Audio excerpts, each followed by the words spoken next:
Hello, hello, Jordan Chariton live. Status Coup with the bald and the beautiful Steve Grumbine. Wow, your hair's growing back quick. Look at that. Yeah, That what do is you know, man? A little bit of salt and pepper and a little bit of marbling. Yeah. fabulous, fabulous. Hope everybody's having a good day in these trying times. Bit of a snowstorm where we are at here in the Northeast, but everything's dandy. I am.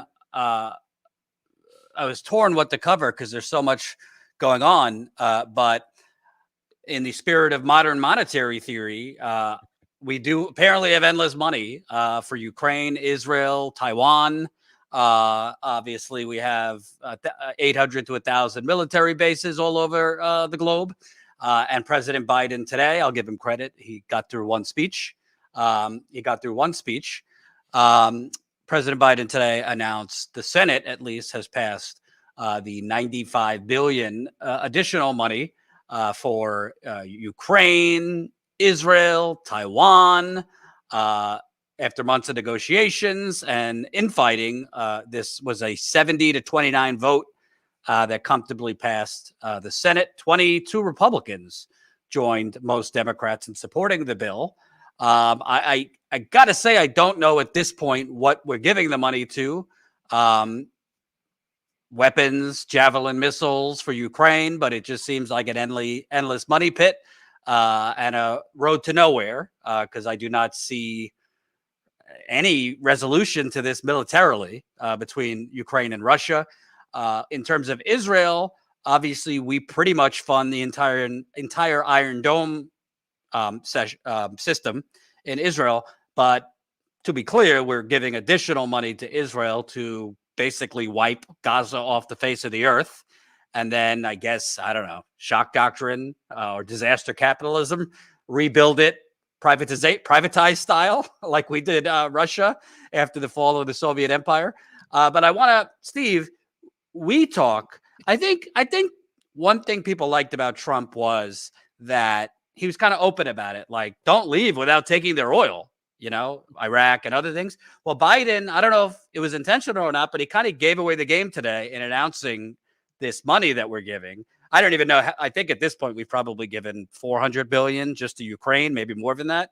But he kind of gave away the game of a big reason we keep on spending all this money all over the world rather than here. Let's play Biden announcing the new package. And I urge Speaker Johnson to bring it to the floor immediately. Immediately. There's no question that a Senate bill was put on the floor in the House of Representatives, it would pass.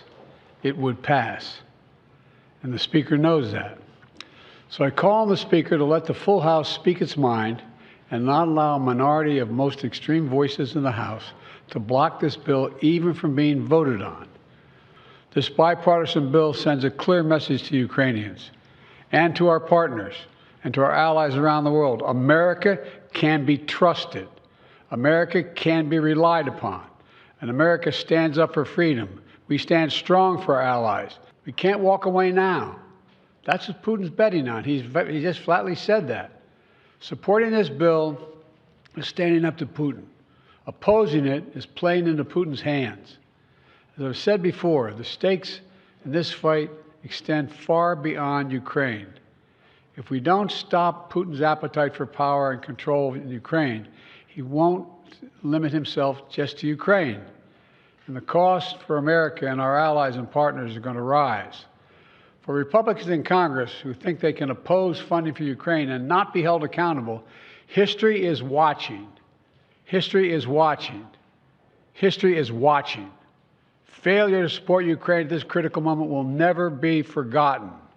While this bill sends military equipment to Ukraine, it spends the money right here in the United States of America, in places like Arizona, where the Patriot missiles are built, in Alabama, where the Javelin missiles are built, in Pennsylvania, Ohio, and Texas, where artillery shells are made. And the way it works is we supply Ukraine with military equipment from our stockpiles. And then we spend our money replenishing those stockpiles so our military has access to them. Stockpiles that are made right here in America by American workers. that not only supports American jobs and American communities, it allows us to invest in maintaining and strengthening our own defense manufacturing capacity. So, American jobs for Ukrainian bodies. I don't know how much more explicit one could be. We should add he didn't specify Israel in terms of this is creating jobs in America, but it is creating jobs in America too. All the weaponry we're providing Israel, but I don't know. I mean, on one hand, technically it's an economic boost, but isn't that kind of nefarious thing and what Dwight Eisenhower once warned us about, the military industrial complex? So just there's a problem I have, and I'm going to start you back on it. It's such an important thing, and I hope that you listen because I know people think that I was just taking shots at the state by staters. What they're doing here is they're saying the quiet part out loud, like you said in your text to me, Jordan. They're telling you point blank that the military industrial complex is spread out throughout the U.S. to every state, every freaking local jurisdiction. Each time the U.S. spends on the military, it's got its tentacles into all 50 states and tons of territories. This is why you never see bases closed down, or when you do see them closed down, you see a massive fight over it because those bases are huge revenue streams for states. Why do states need a revenue stream from the federal government, Jordan? Because states don't create currency. I've tried to tell people this. They act like I'm just being a big old meanie, but unfortunately the truth is mean, I guess. Okay. So the states themselves go bankrupt. They don't have enough money to do the things they need to do. So the military is there to provide an easy access to bring money into each state. However, what they're also doing, and this is what we've done around the world, is we sell our old stockpiles of military weapons abroad while we replenish with the new stuff, the new edgy stuff. So what he's doing is basically sending the old equipment over there, which is more than they have to begin with. But this is all new money, every penny of it. Not a cent of it is your tax dollar. Not a single fucking cent of it is your tax dollar. And this is the problem. Would you rather a lie that you're so used to saying over and over again that your hard-earned tax dollars are going to fund this shit? Or would you rather really know the truth, which is the government spends huge amounts of money out of thin air with the power of law, spending it into existence on all the shit you don't like. And then when you try to tell them that you want your student debt removed, or you tell them that you want to bring healthcare to every American, even immigrants, you don't care, fuck it, every human being, give them healthcare. When you tell them that you want to end homelessness, they say, well, where are you going to find the money?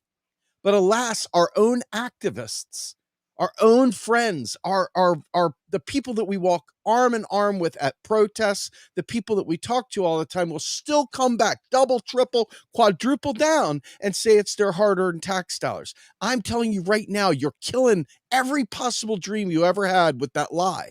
What they're doing is spending new money into existence. This is how they're keeping the economy going. Before this stuff, what they were doing was they raised interest rates because they couldn't admit they were spending money because the rich wouldn't allow them to spend money on us. So they raised interest rates to ensure the rich got more money. And that's what kept the economy going. Y'all didn't think about it like that, but that's what the interest rate hikes were all about. Now, what they're doing is the next wave, which is military Keynesianism.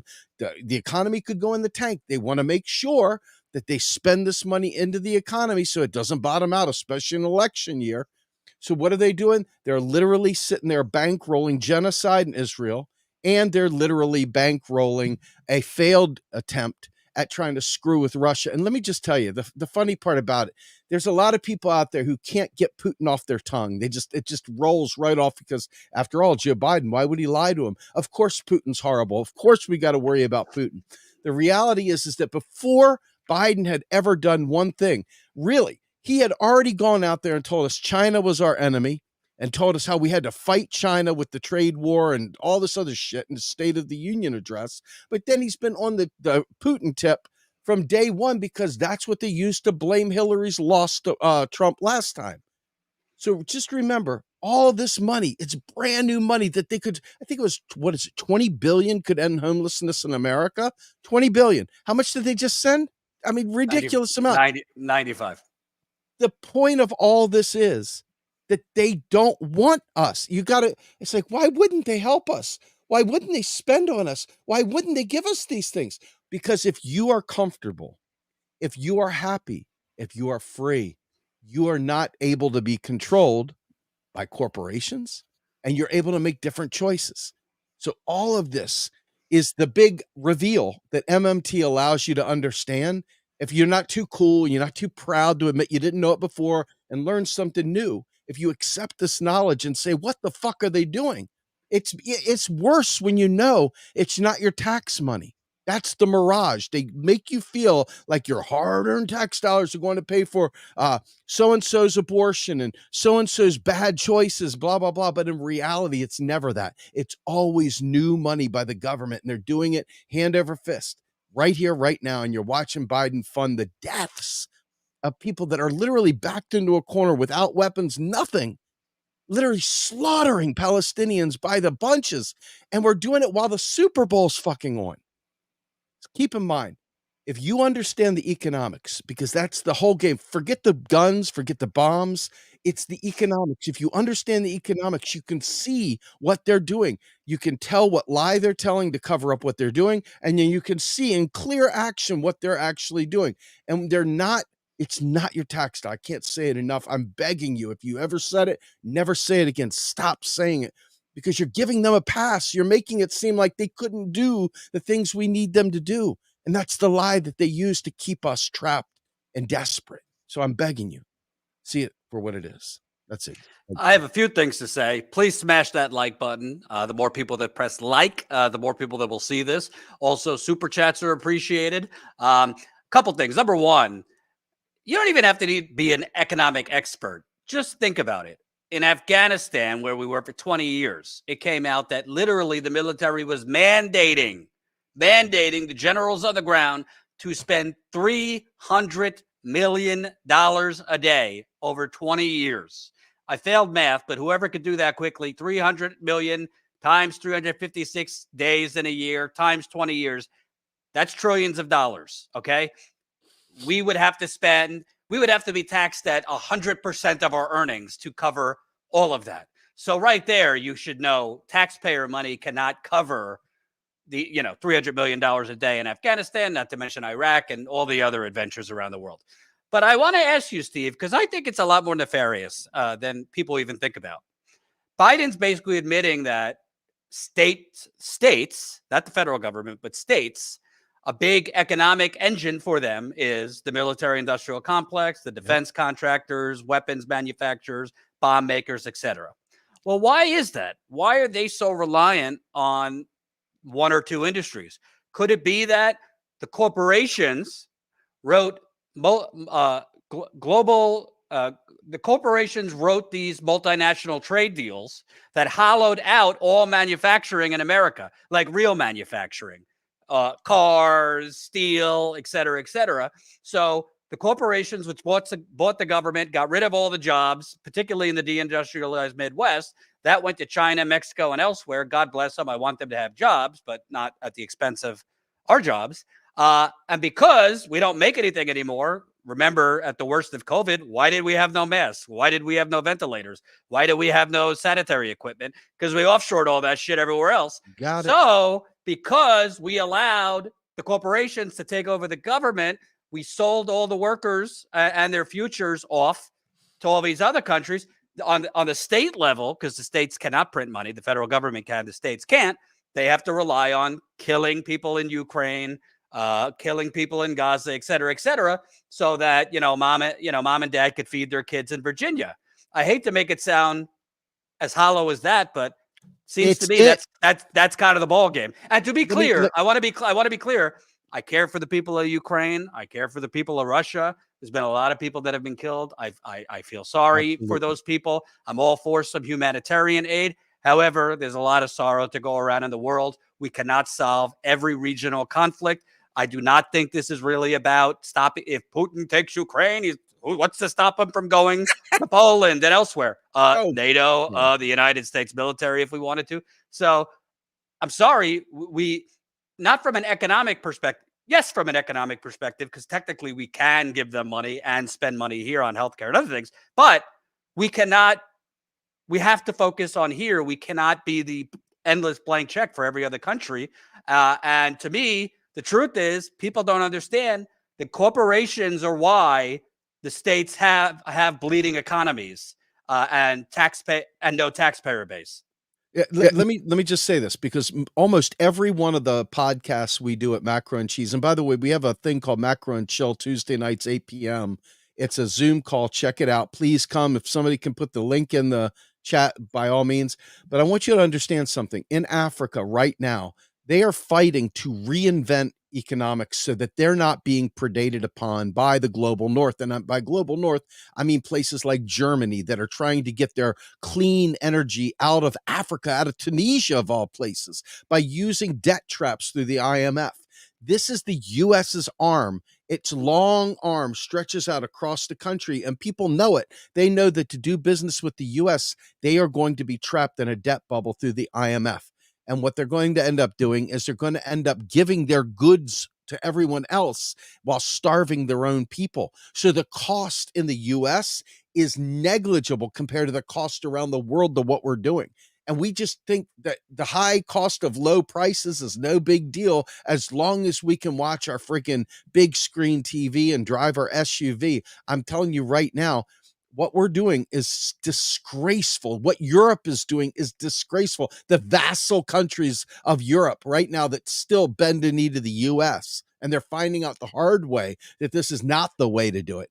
But right now, if you look, the global south has been predated upon by the US and the global north as a whole to lead very, very opulent lifestyles while extracting everything from down below, while simultaneously pushing trash back down, keeping them so broke and desperate they can't even take care of their own food sovereignty. In fact, places in Africa used to produce so much food for themselves and the world. Now they're producing cash crops that they're exporting, and they're not even making enough food for themselves. So they have to actually import food when they've got plenty of arid land that they could absolutely grow. And they're growing stuff in there that absolutely destroys the soil on top of it. So this is such a deep well we're digging into right now. If you only knew the cost of maintaining empire, it's so much more than just the bombs we're dropping. So much more. It's disgusting. I want to, for those that watch Status Coup religiously, you know I don't have a lot of nice things to say about RFK Jr. For a lot of reasons. However, broken clock, right twice a day. I want to play this clip because I happen to think he's right on Ukraine. He's wrong on Israel and many other things, including health, vaccinations, et cetera, et cetera. But he was right on this. I'd love your thoughts, Steve. Colin, if we could play this. This is a war that should have never happened. It's a war that Russians tried repeatedly to settle on terms that were very, very beneficial to Ukraine and us. The major thing they wanted was for us to keep NATO out of the Ukraine. The big military contractors want to add new countries to NATO all the time. Why? Because then that country has to conform its military purchases to NATO weapon specifications, which means certain companies, Northrop Grumman, Raytheon, General Dynamics, Boeing, and Lockheed get a trapped market. In March of 2022, we committed $113 billion. Just to give you an example, we could have built a home for almost every homeless person in this country.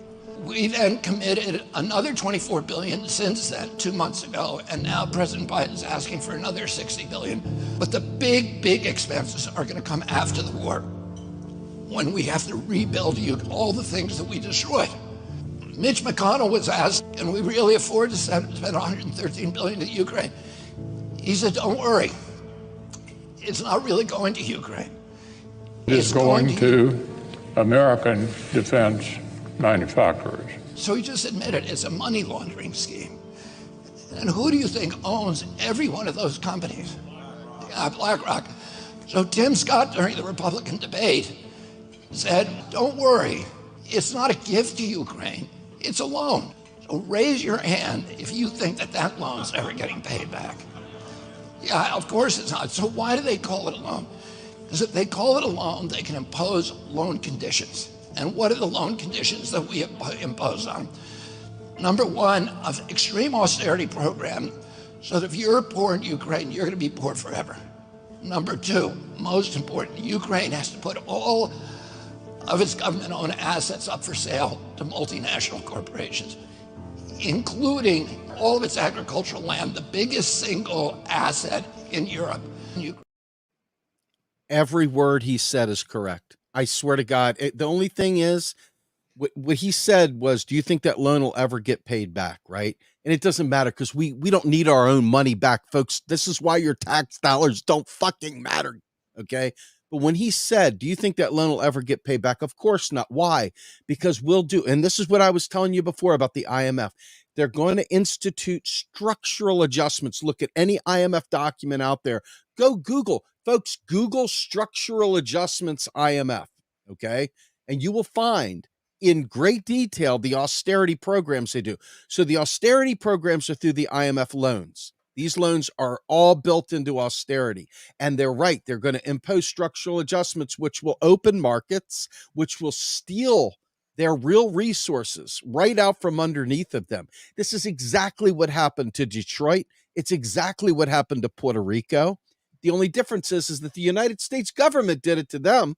They allowed vulture capitalists to pick apart the treasures of those regions and sell them off for rich people to get richer off of their misfortune. In this case, we're stealing the natural resources right out from under the people of Ukraine, right out from underneath of them. And we're acting like we're doing them a favor, but we're really building a wall around Putin.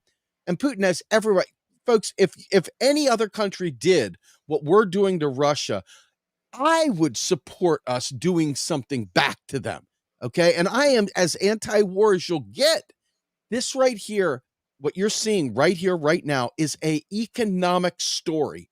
It is a story of economic violence. It's a story that, if you understand MMT, you will know it in spades how they do this, because you think your hard-earned tax dollars do it. They're limited by your tax dollars. Clearly, that's not the case. Well, what he was describing, what he was describing that we would do to Ukraine, basically selling off public assets to all these private companies, is basically what we did at the fall of the Soviet Empire and the creation of Russia in the what was that? The 90s. I mean, we privatized pretty much all of the former Soviet Union. So it's the same playbook. I don't completely agree with him on Putin, all of Putin's reasons for invading Ukraine, but that's neither here or there. I don't think it was only about NATO. I actually do. I don't think it was only. I don't think it was only about NATO. And if RFK wants to be consistent, pretty much everything he just said there can be said for Iraq, which he supported. He campaigned for Hillary Clinton. He campaigned for Hillary Clinton 3 times. I don't think he's totally against aggression with Iran and China. It seems this one he gets, but all the other ones he doesn't. And of course, I think he's horrible on vaccines, 5G. He sucks. He's the worst. Yeah. I hate him. But he's right. He's right on this. The last thing I'll say on this, Steve, is I really think young people in particular, but all people are starting to get. They're well-meaning. They're saying, why are we spending all this money overseas when we should be spending it here? They don't exactly get that the two aren't really linked. We have all the money to do. We shouldn't be doing. We could do both. Right. We could do both. It's not like, hey, we're not spending the money here. If we closed all 800 to 1,000 military bases around the world, if we stopped all foreign aid around the world, I promise you, they would not spend the money on solving homelessness. They would not spend the money on healthcare. They would not spend the money on education, food, nutrition for poor families, because the donors own the government. That's why I call it the United Corporations of America. So I think what Steve is saying, what I'm trying to say, it has nothing to do with, hey, if we stop spending the money overseas, we should stop spending the money overseas morally, aside from a few exceptions for humanitarian aid, et cetera. However, the government doesn't want to spend the money because the government's not in control. The donors are in control. I'll give you one example, which will be in my newsletter, by the way, tomorrow. If you're not following our newsletter at statuscoup.substack.com, I don't know what you're doing.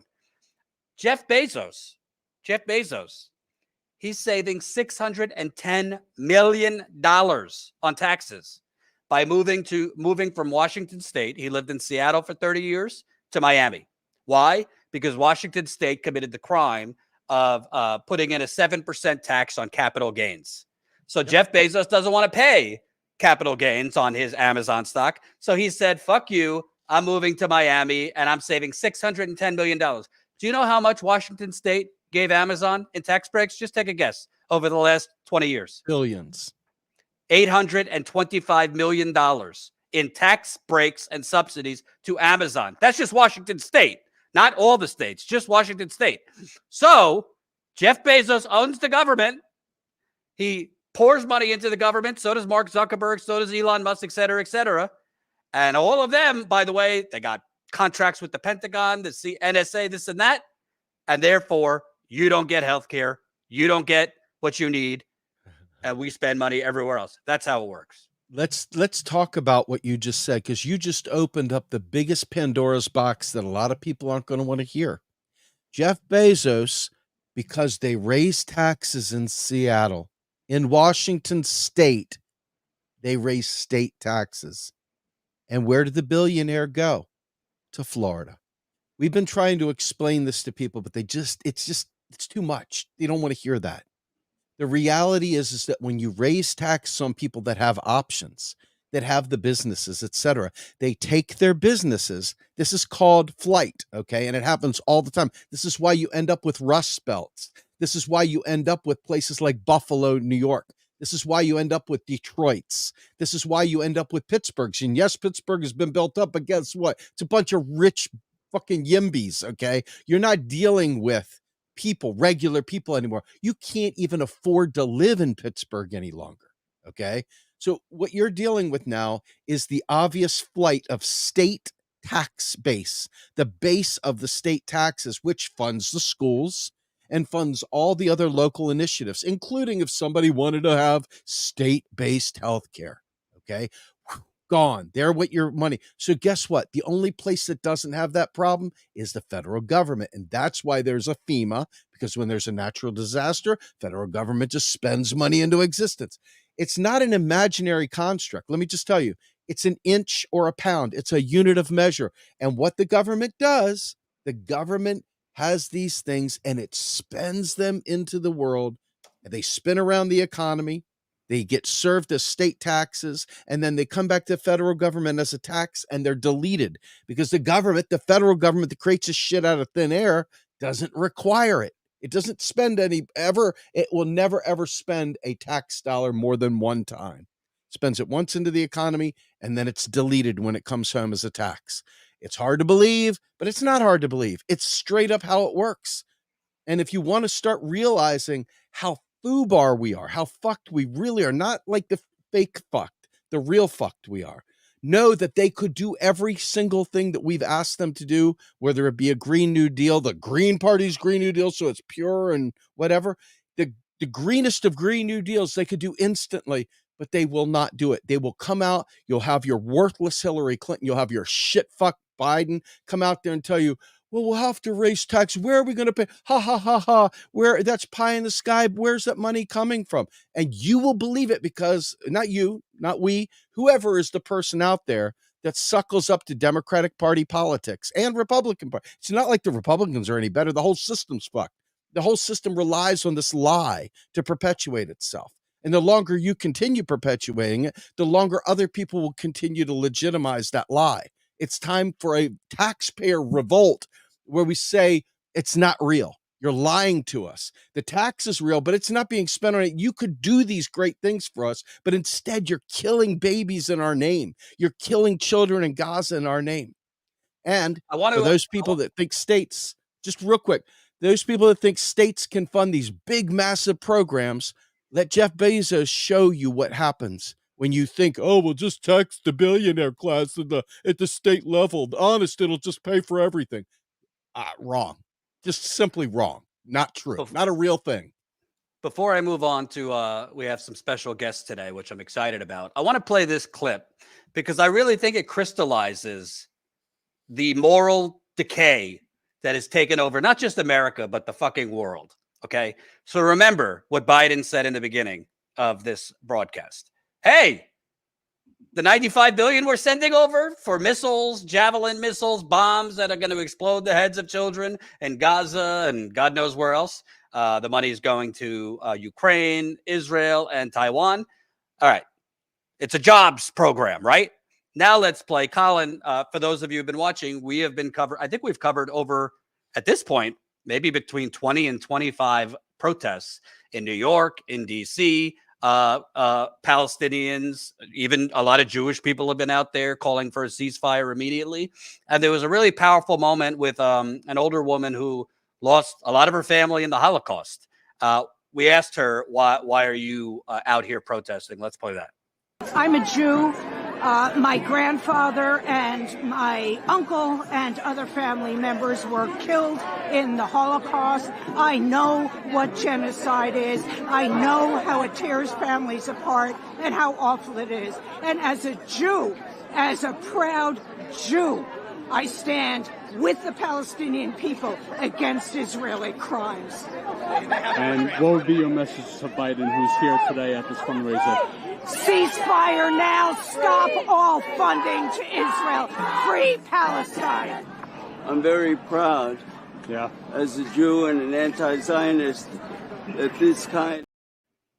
It's a jobs program. Meanwhile, on the ground, I lost all my family in the Holocaust. I know what a genocide is. Stop this now. And I want, to be clear, I want the hostages released, the Israeli hostages. I want to stop endless killing, because what are these missiles accomplishing? You're going to erase Hamas like that's a thing? You're just creating even more hatred towards you because you're killing people's whole families. You don't think they're going to want revenge? But Biden goes forward, hey, it's creating jobs in Virginia and Georgia. Look on the bright side. I mean, how do you even put that into words, Steve? Resorts along the Gaza Strip. Resorts and plenty of gas, fuel, you name it, all kinds of wonderful things that they want, because it's just like, consider this gentrification at a much larger scale. This is what happens when you remove the people that have always lived in Washington, D.C., and you bring in the next wave of yuppies. This is what's happening in Israel and Gaza right now. It's basically a murderous attempt at gentrification. Hey, we don't really like you guys. We can't seem to find a deal here. And our intent was never to have a deal, because we were always intending on making that our land anyway. So let's just get this thing over with and just kill them all. Let's just get rid of them, man. And we don't have to fuck with them anymore. Just kill them all. And what do you got? The Vote Blue sycophants out there sitting there going, it's a real shame that we're doing that. But what do you want, Trump? It's a real shame they're killing everybody. It's a shame Biden's doing it. But what do you want, Trump? I don't know. Genocide tastes the same, red and blue. It's the same sick, disgusting sauce that they're trying to shove down our throats. Soylent Green right there all the way. So, Steve, I got to let you go a little early. Tell the masses where they could find your great work. Yes. So tonight, I know you won't have it up there, but tonight we have a show. It's not a show. It's a Zoom where we all get together and talk. It's called Macro and Chill. It's a companion to Macro and Cheese, which is released on Saturday mornings at 8 a.m. But tonight, Macro and Chill, 8 p.m. Check out our Zoom. Go to our website, realprogressives.org. It's right there on the front page. You can go there. What if I'm lactose intolerant? Well, then, we'll give you some lactose-free cheese. There you go. So Macro and Cheese, 8 o'clock. Macro and Chill tonight, 8 o'clock, and then Macro and Cheese, 8 o'clock a.m. Saturday mornings every week. And So where you do they won't want- find if it? They find the Zoom link on Real Progressives? Yes, go to our website. If somebody could put it in there, great. If not, just know that this Saturday's podcast is with none other than Fadl Kaboub, who works in on major stuff going on in Africa right now, trying to get them to have a plan of their own to not allow the global north and the others to really take advantage and plunder Africa. It's coming up Saturday morning, 8 a.m. Please come check it out on any podcast platform. Thank you, Jordan. Appreciate your time, sir. Absolutely, man. Thanks. Yeah. From talking about one immoral corporate crime of the government to another, for those of you that don't know, and smash the like button, share this live stream, President Biden is finally deciding to grace East Palestine, Ohio with his presence on Friday. So this is after a year later, after Norfolk Southern unnecessarily nuked a small town in Ohio. It also affected parts of Pennsylvania, and frankly, far further than Ohio and Pennsylvania. They exploded 1.1 million pounds of vinyl chloride, which is a cancerous toxic gas. They also detonated other chemicals. And contrary to the EPA lies, like they've lied about Flint and elsewhere, contrary to the media lies when they've covered it, because they're not covering it anymore for the most part, people are really sick and struggling in East Palestine. So we've done something radical here. We're staying on it. So joining me now is Ashley McCollum, an East Palestine resident, Krista. Apologies, don't know your last name off the top of my head. And Candy, another local resident. So we were just there for the 1-year anniversary. You finally had media paying attention again. Unsurprisingly, they've all moved on. But Biden is coming on Friday. And what I'm expecting is kind of a well-controlled photo op, for lack of a better word. My guess is he'll be talking to some business owners, maybe a resident or two. They'll make it seem like he's holding Norfolk Southern accountable and giving you all everything you need. But we know that's not true. So I wanted to start. Ashley, we actually just posted a clip of you and your boyfriend from earlier. Lewis was on the ground recently talking to you guys, but you're still in a hotel a year later. You're not the only one. And even though they've told you your home is fine and it's not contaminated, your nose and your eyes say differently when you're in your home. Tell people what's been going on. Yeah, and I had and I met up with Stephen Lester. Some people may know him. He was at at the anniversary when we were going over what's going on and updates. And he said a lot of the chemicals he's seeing are neurological ones. Imagine that. So all the problems I'm having neurologically are in my home. One is 100 times higher, and people are in there. People are living there. I mean, there was another test done by another doctor, and from what I'm understanding, her test results are similar to mine. So I'm going to have to catch up with her and try to compare. But we're just living in a mess of chemicals. And you, in the conversation you had with Lewis, you talked about, I guess, a couple from another town came over to look at, like hand-me-downs from your kids' clothing.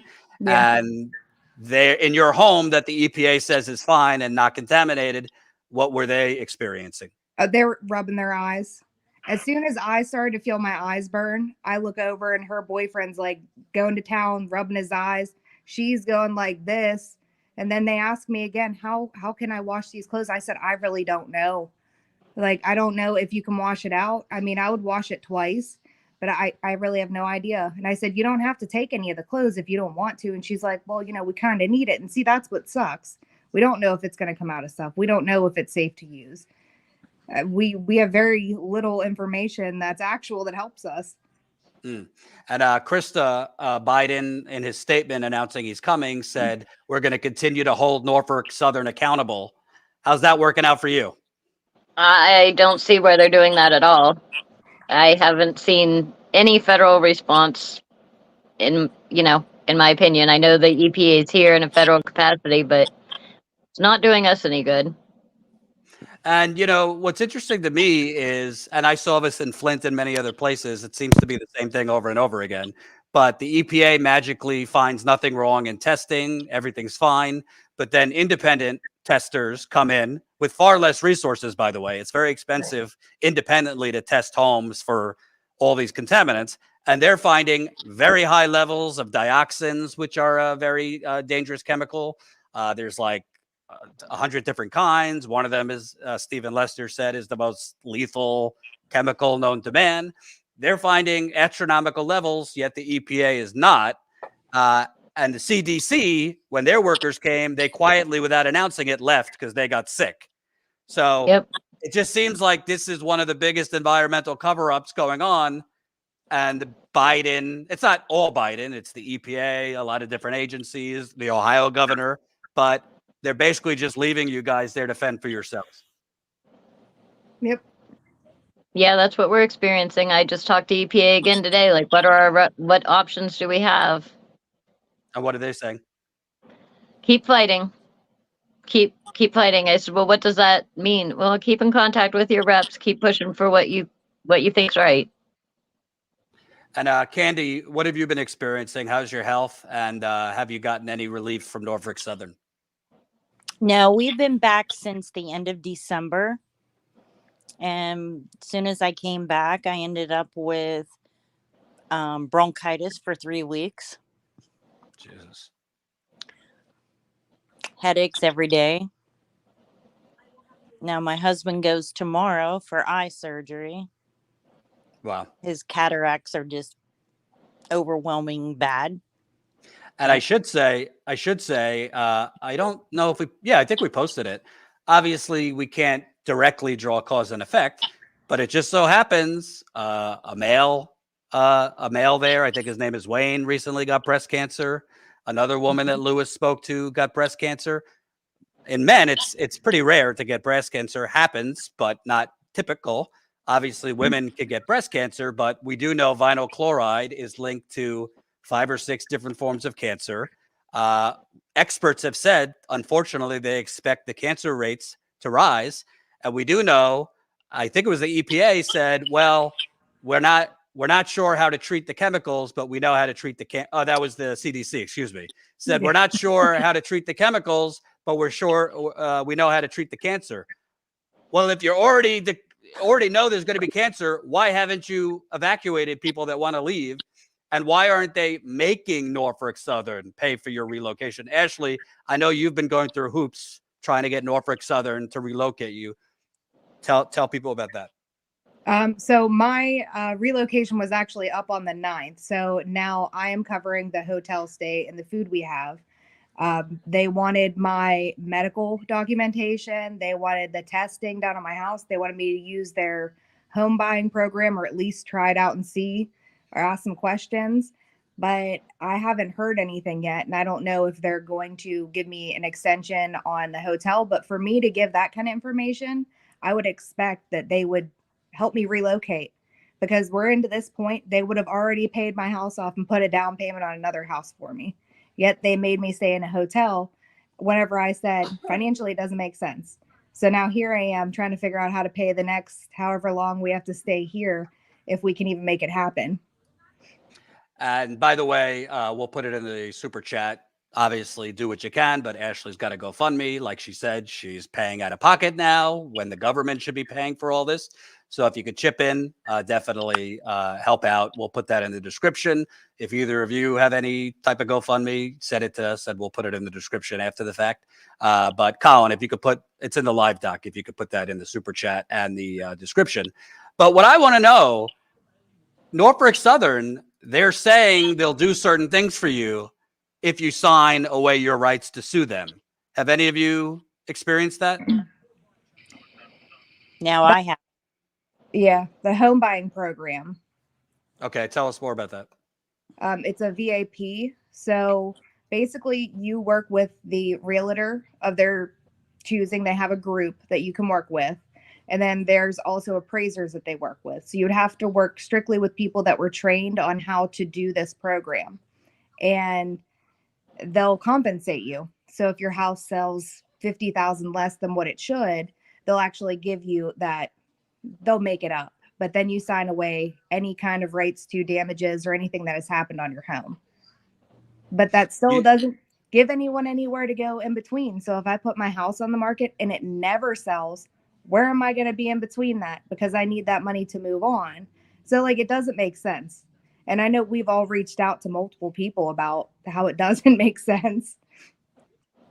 And do you guys have long lines around the block of people wanting to buy homes in East Palestine? I mean, I know some people have been able to sell, but when in Flint, when I've been covering that, people say, well, if it's so miserable, why don't you leave? Do you want to buy my contaminated home? And by the way, so Norfolk Southern saying, yeah, if you pass off this toxic home to other people and make them sick, we'll pay the difference, but then you can't sue us. Seems kind of fucked up to me. And they can't sue them. The people that buy the homes, they can't sue Norfolk. They could sue us if we don't sell our homes as is. But do we really want people moving in if we're having issues? So, I mean, it is a very difficult situation. That's why they just need to do a super fund, because morally, financially, a lot of us can't handle this. And I mean, Candy's in town. She sees all the sale signs. I'd like to ask any one of you. Obviously, it's not all on Biden. It's not all on anybody, but J.D. Vance is a senator from Ohio. Sherrod Brown is a senator from Ohio. Bill Johnson is a congressman. I don't know if he's still there. Other than responding to you, are they doing much? I mean, all I've seen is them bragging about that they just passed something so you don't have to pay taxes on the reimbursement that you've gotten. I don't even know why that was a thing. That should have been assumed. But they haven't passed the federal level yet. Right. So federally, we're still responsible. Right. And what does it say to you, Krista? I thought that this should kind of be a scandal when this was said in June. The owner of the chemical cars that they exploded said, we repeatedly told Norfolk Southern there was no risk of these cars exploding. Yet Norfolk Southern exploded them anyway. I think that was criminal. They were told that, we saw some documentation on the anniversary to that effect. In addition, like going back to, wasn't it the weekend of that we were seeing communications where they were saying that wasn't the case? Why would you do that if it wasn't to get the rail open quicker? And of course, there's no dialogue between us and Norfolk. We're never able to sit down at the table, and I just can't believe that they got away with something like that. Right. And that they get away with leaving us here when there are symptoms that are not explained. I keep asking the EPA, don't you think there's something wrong with the data if it doesn't explain the symptoms that were not here previous to the derailment? We had people come in for the anniversary who had symptoms that they did not have prior to arriving. They were in town for a very short time. I just don't understand how they could have done that. And the only accountability is clean up your mess, guys. I don't think she'd mind me saying Erin Brockovich got sick when she came. She was having some significant issues for a couple of weeks. And obviously she's been to a bunch of contaminated places, but she told me she hadn't been that sick in a long time after leaving East Palestine. So that's what's happening when people visit. You guys, well, most of you live there. And it just seems, obviously, the physical issues, but mentally, the stress of dealing with this. Ashley, you have kids. I'm sure you guys do as well. Can you talk about, how are you coping with this mentally? Because honestly, it seems like aside from very few, it seems like the media has kind of taken their ball and moved on to other things, and you're kind of left there to, beg for attention. The media has clipped everybody's statements. Sometimes it might just be because they only have so much time to put, a segment in, but I've noticed a lot of times that the most important parts are clipped out. The first time I met Lori O'Connell, Wayne's wife, she was speaking at a township meeting. She gave a 4-minute real quick rundown of what had gone on. The news clipped her to about 30 seconds, and they never mentioned male breast cancer. People said, well, why isn't this on the news? Why aren't we seeing this? Because they're clipping it. It's on the edit room floor. It's not making the cut. Oh, I could tell you horror stories of the shit they've clipped over the years with Flint and other things. I don't know if you guys caught our first segment, but we were talking about the president just announced today, we're sending $95 billion to Ukraine, Israel, Taiwan, whatever, I'm sorry that people are suffering around the world. It sucks. I don't want to be, insensitive about it, but $95 billion, I'm pretty sure would relocate anyone who wants to leave East Palestine probably 2 or 3 times. Way more than that. Yeah. Yeah. And again, you're getting no federal help. It seems like you have to go through a maze of bureaucracy. Ashley, you've told me just this nonstop. You call one line, they tell you to call another, who tells you to call another. What does it say to you that apparently in the spirit of jobs, as the president said, because we're creating jobs by sending these missiles everywhere, but they don't seem to be spending that much money I mean, if whoever wants to stay, by all means stay. But if you want to leave, you can't leave. Yeah. See, and that's what we're trying to focus on. And mentally, I'm hanging on by a string. I feel like a floating balloon around the room half the time.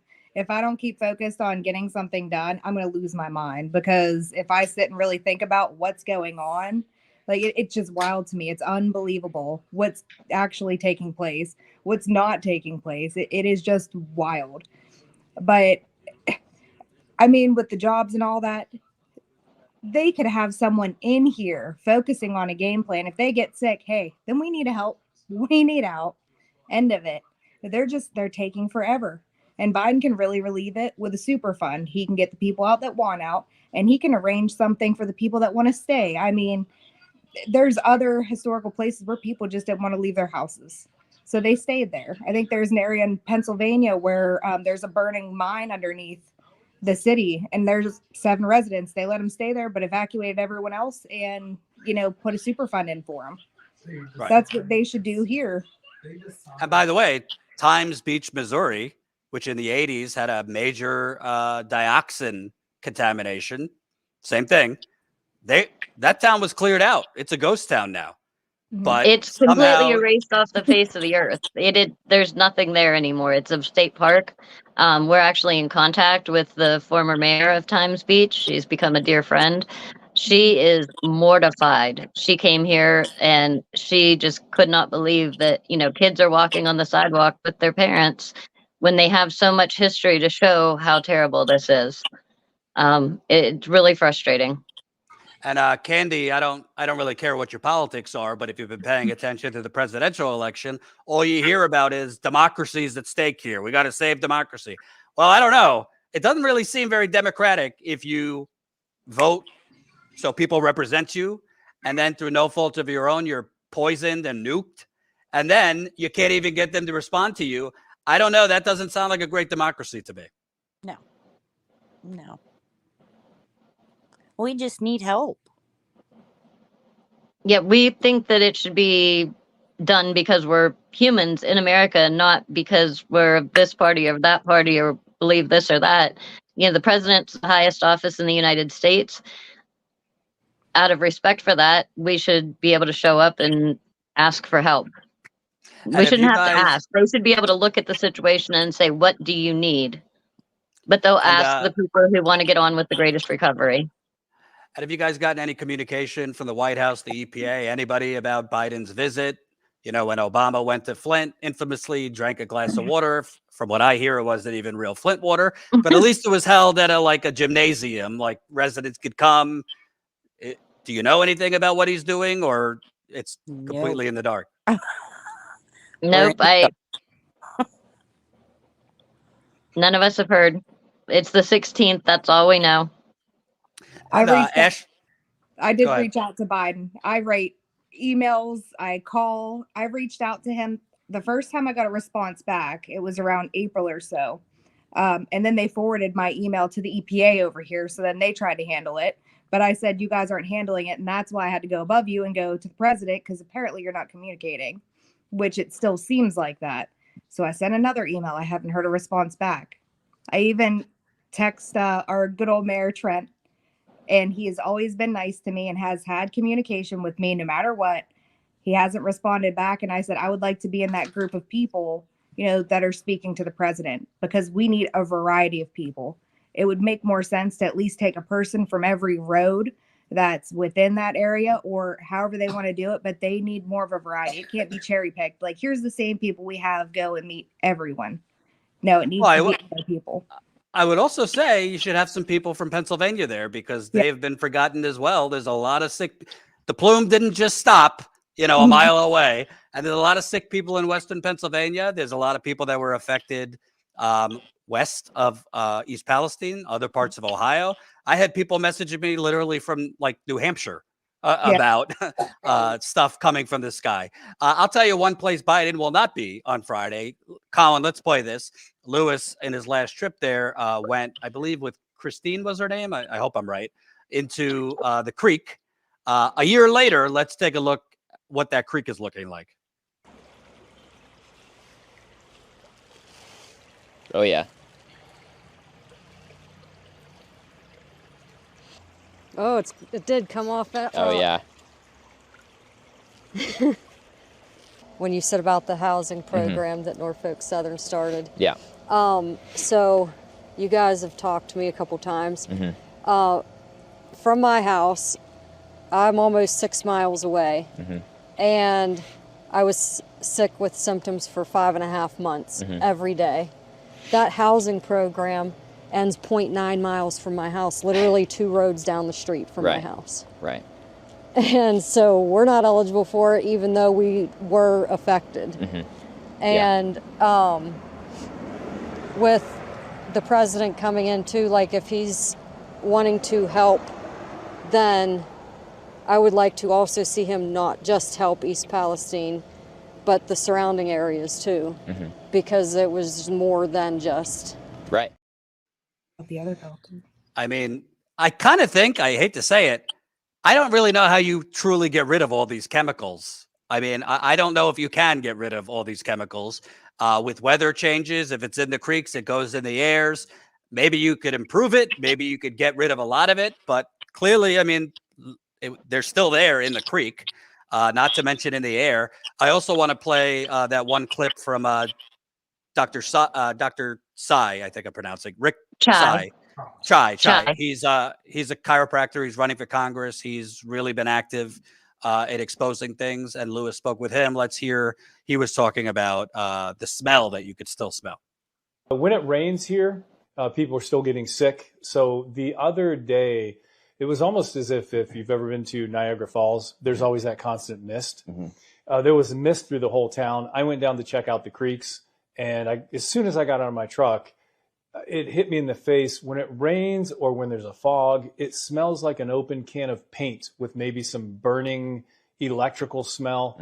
So strong that it, you know how you get your olfactory senses get used to something for a while. You don't get used to that. Right.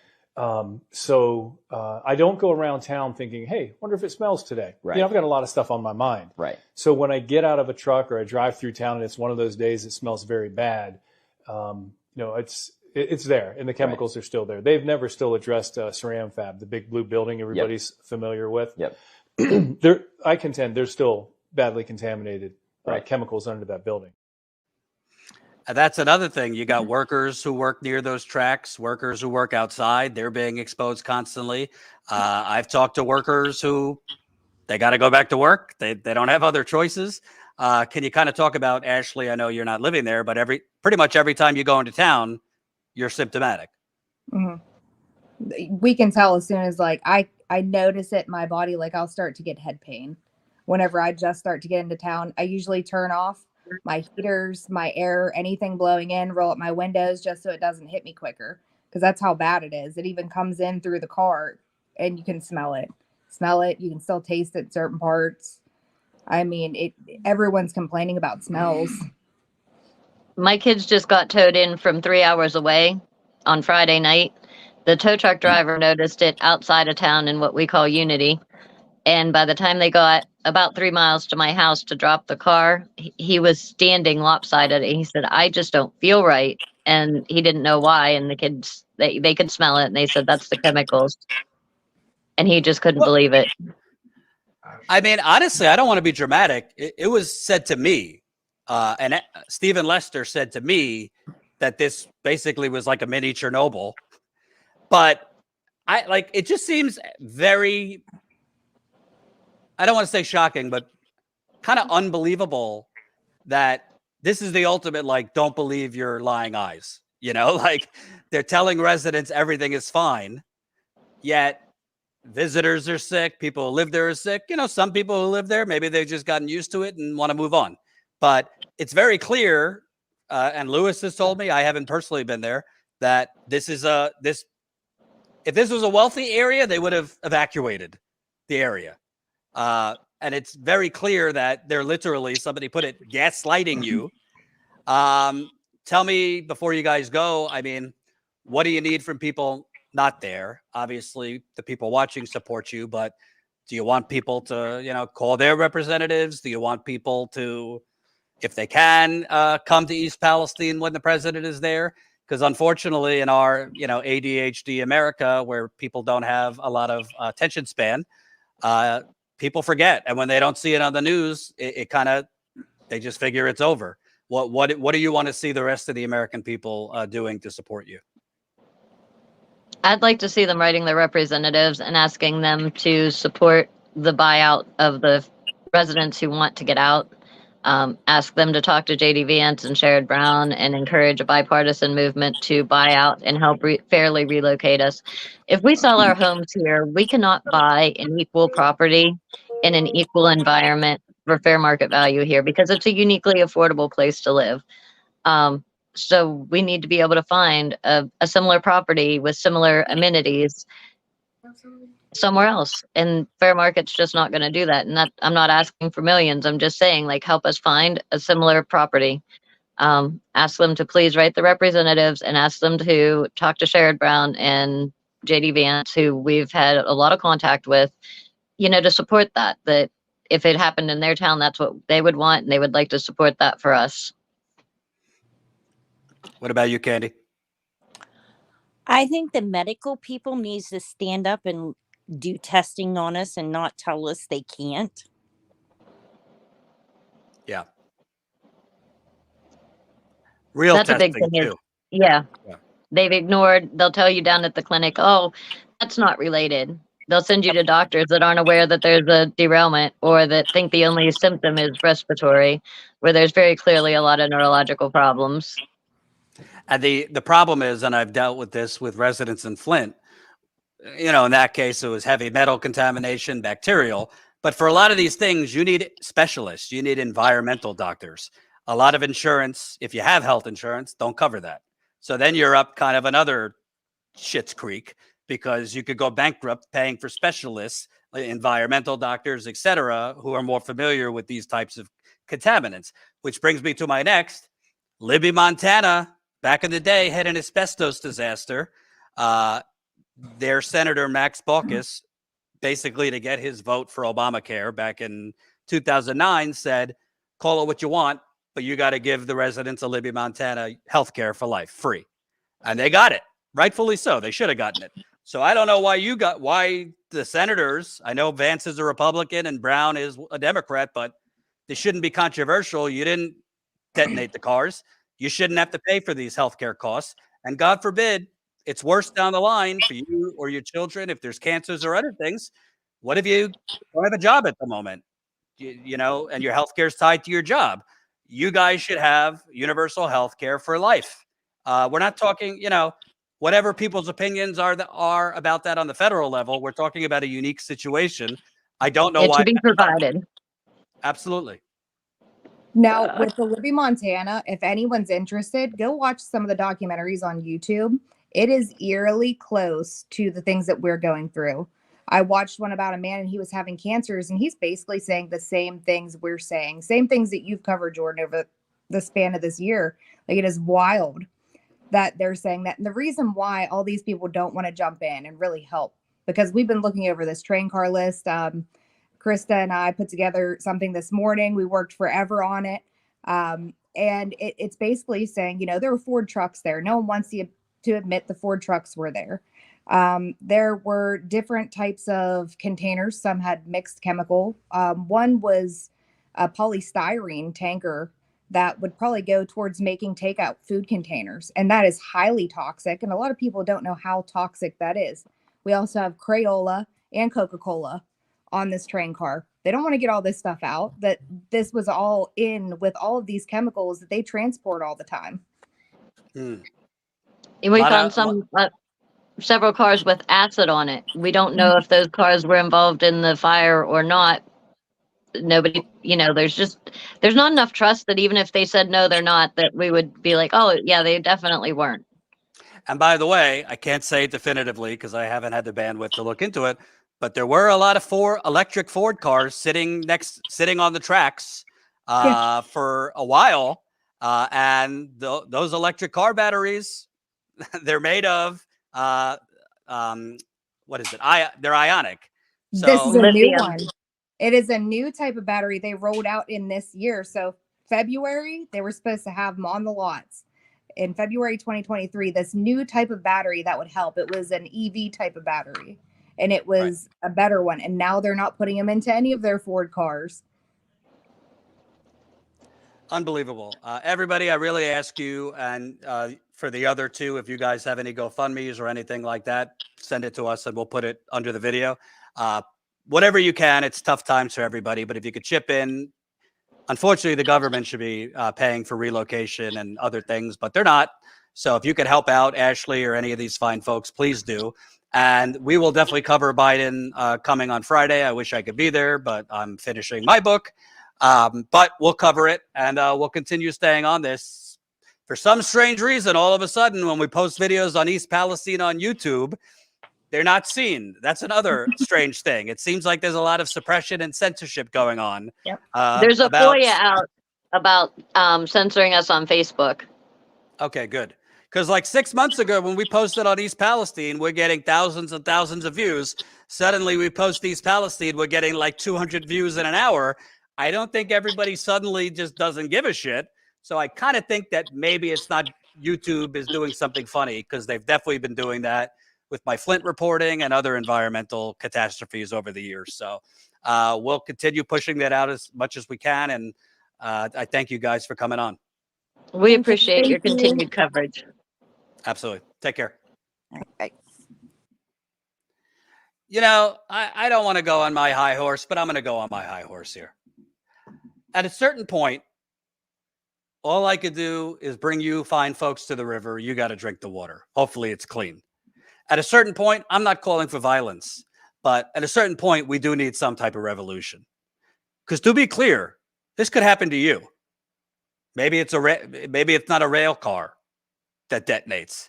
Maybe it's a factory that explodes, or a mine, or a fracking incident, or name your fucking environmental disaster, because the government has basically let corporate America do whatever the hell it wants with no rules. I mean, this is absolutely insane. I do not think it's dramatic at all to say, can you imagine for a second if something like Chernobyl happened and they just swept it under the rug and said, it's fine, we're not detecting any contaminants, and just let the people slowly die? You might think that's dramatic, but if you go there, that is the kind of chemical smell. Every person that has gone there, from Lewis to John, our cameraman, and Colin, has had symptoms. Residents who have been lucky enough to leave for a year, when they go back, they're sick. Residents that live there are sick. We're the wealthiest country on earth. We're the shining city on a hill, and we're leaving people to get cancer and slowly die. And we're not even bringing the corporate criminals who unnecessarily nuked this town. We're not even investigating them, much less charging them with crimes. This is pennies on the dollar to permanently relocate these people. What Ashley just said, every reporter that has come here and come back said they were sick. I'm not even going to get into, I was told by several residents that producers at major networks, ABC, CBS, elsewhere, they told residents, we're trying to come back, but our bosses have said no. They don't want to send us back to keep covering this. Just like I was told, the few reporters that wanted to stay on Flint, they were shut down by their bosses at the major networks.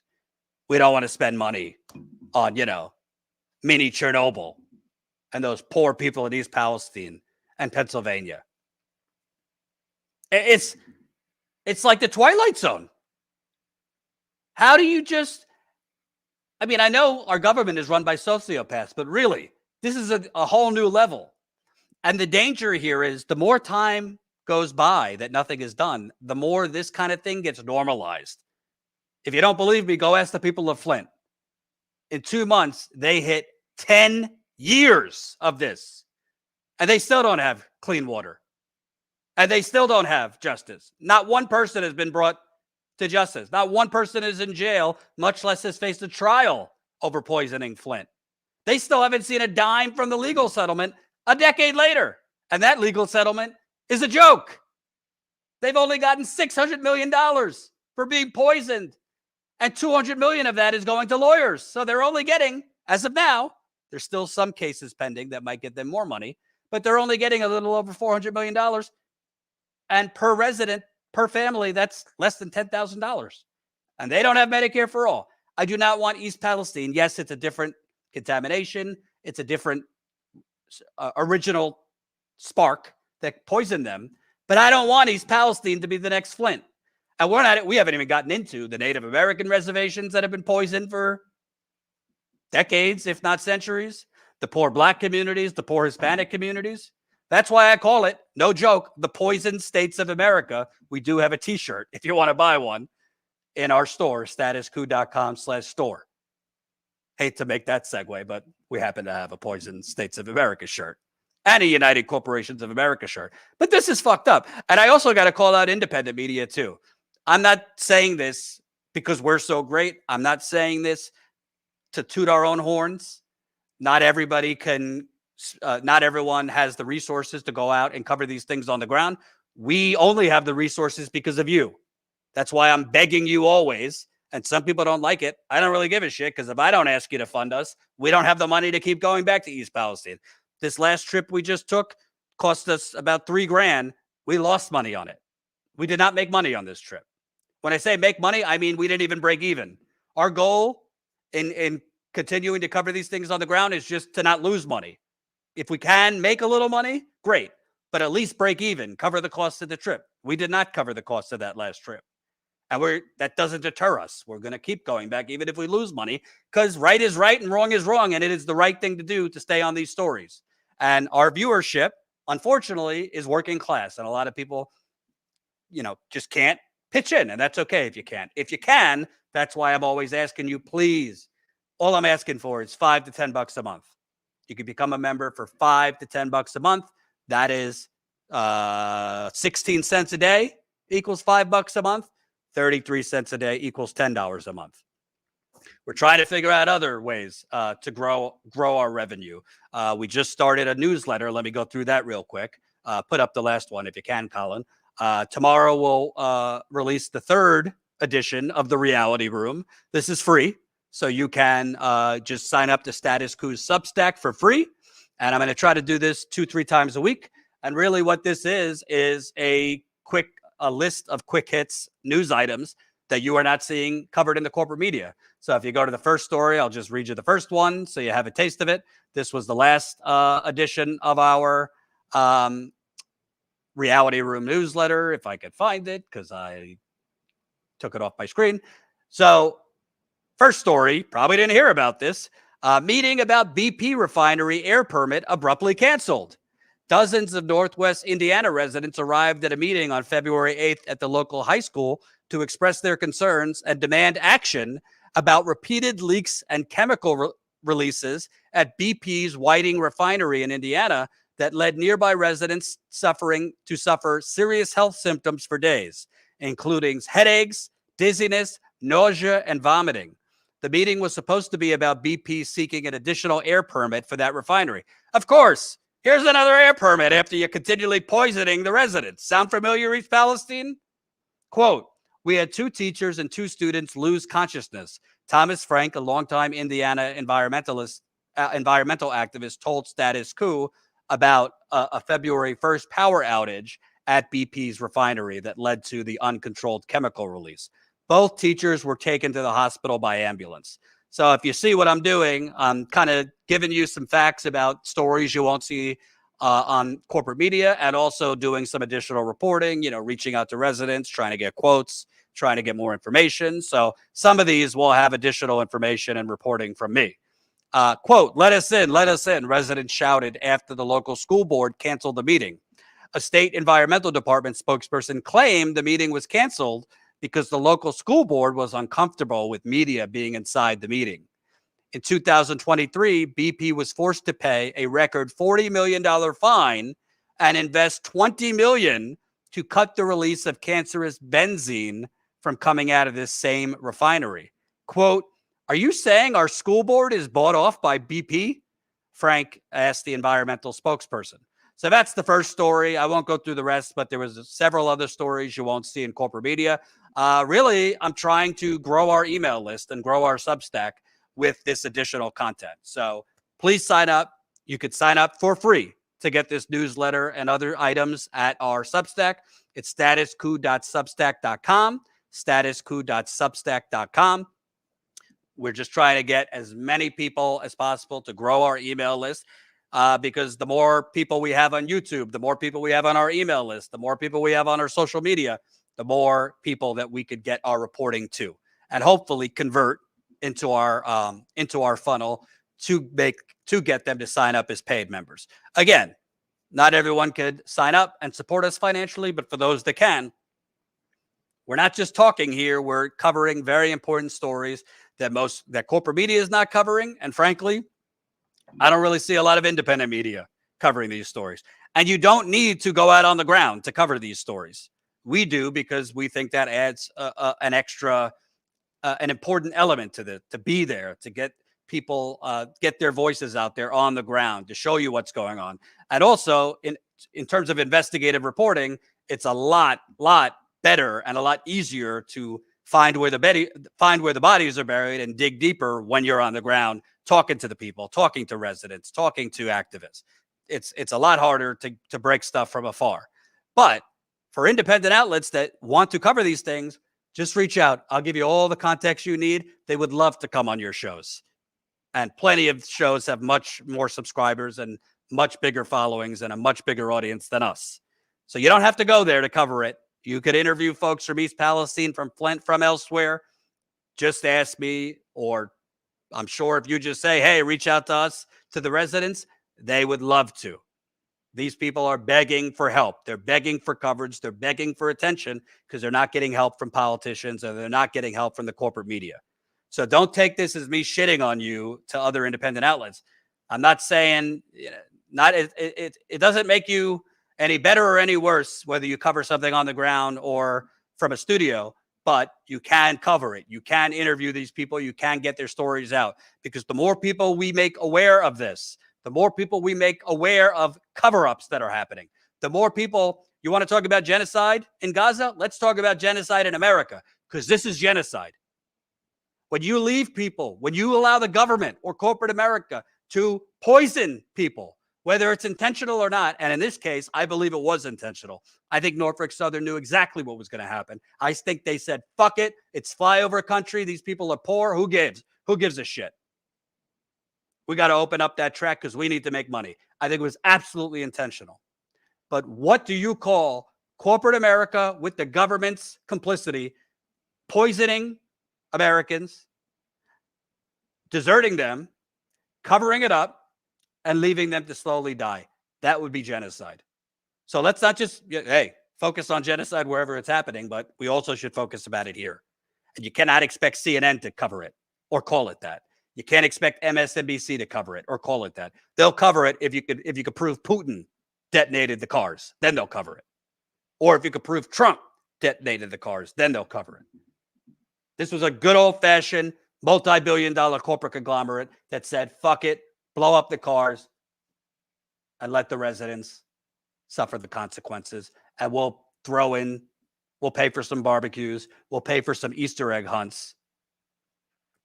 We'll pay for temporary hotels and then move on. East Palestine is not the first community that this has happened to, and it unfortunately will not be the last. So we will stay on this. Please, if you can, please support us. Again, statuscoup.com/join. You could become a member for as low as a cup of coffee a day. Last thing, let me read some super chats. And by the way, shout out to Ruth, signed up as a member. So shout out to Ruth. Alex, $9.99. Amazing how there is no moral hazard when it comes to bailing out incompetent bank execs or military-industrial complex funded genocide. Can't super chat the real word. Proud subscriber. Thank you, Alex. Appreciate that. Yo, folk, $5. Hashtag Kennedy West 2024. Flip that around. I would say West Kennedy, although I don't want Kennedy at all. Sorry. You vote for whoever you want, but I don't want Kennedy. Nadia, $10. Pepe Escobar says the Ben Gurion Canal Project for the India-Middle East Economic Corridor may also be involved with the efforts. I'll look into that. Thank you. Sega, $5. Good reporting. Why, thank you. Das Bos Fleisch, €5.99. Let me guess. Every cancer treatment for residents of East Palestine will be on your own dime. P.S. Apparently YouTube doesn't allow the Palestine word in super chats. Well, they're apparently not allowing Colin, maybe that's why they're suppressing East Palestine. Maybe that's why they are suppressing our East Palestine videos, because Palestine is in the word, even though it's a different. Yeah, that's quite interesting. I wonder if because the protest, maybe those are able to sneak past it because it's a live scene people are searching for. But yeah, maybe they're censoring it out. I'll have to look into that. Lastly, before I go, in a half hour, correct me if I'm wrong, Colin, in a half hour, we are premiering the second episode of Ron Pacone's new series, Frank Azzurri, episode 2. If you caught the first one, is up on the channel. We have a playlist for it. If you missed it, it is Ron Pacone and his co-stars short film series. And you will learn plenty of lessons about this dystopian, fucked up universe we're living in called the United Corporations of America. Colin, do you have any details on that? Yeah, so this episode will, sorry, my cat. The Frank has some very interesting, learned some very interesting nuggets of history that he was incorrect about. And this time, as soon as the short ends, it's all one video in the premiere. So as soon as the short ends, it'll go right into Ron as post show where him and Andrew talk about basically the making of episode 2 and their thoughts on it and all that good stuff. So it should be a fun premiere. So that's coming up at 7 o'clock Eastern. I believe this stream is just taking it. Okay. So if you hang around on this stream, you don't have to change the page. It will take you right to the waiting room for that episode. All right. Thank you very much for watching. Thank you to the residents of East Palestine, to Steve for coming on. We'll see you back here tomorrow. Have a good one.